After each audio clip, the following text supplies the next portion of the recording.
I mean, where do you stand on the H-1B visas? Where do you stand now on immigration? Is it the same as always, or? Well, first of all, when it comes to H-1Bs, I'm opposed to the program. Congress should end it. This is one of the things where the filibuster again is needed, because you have to get 60 votes in the Senate. Senate Democrats, odds are not going to be in agreement, so you got to find a way to get that through. But do I support it being ended? 100%. Two, on my position on immigration, it hasn't changed. I remember I was doing, it's actually interesting, I was doing videos when I ran for Congress back in 2012, talking about immigration. So my position on ending birthright citizenship has been the same since 2012. My position on ending chain migration and going to a quota system in immigration hasn't changed, been the same way since 2012.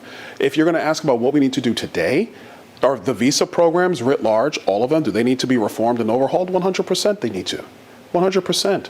Because we have an immigration system that has actually not been supportive of American interests in immigration. It's been supportive of interests of other people coming into the United States. I think we need to change that. And that's been my position for more than 15 years now.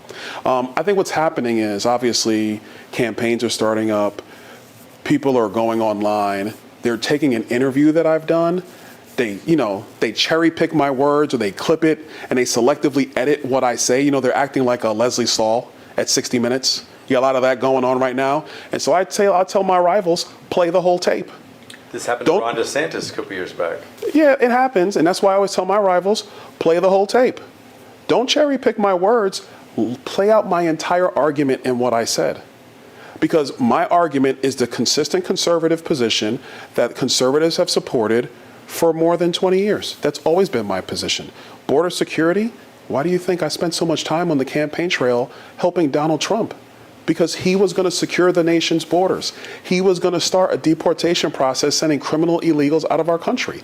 I wholeheartedly support it. I was the chief surrogate on the campaign. So I find it interesting now, a year later, after the presidential cycle last year, where you have people who say, oh, I hear Byron says this, or oh, I hear Byron say that. I tell people, play the whole tape. Don't be 60 Minutes. Don't selectively edit. Play the whole tape.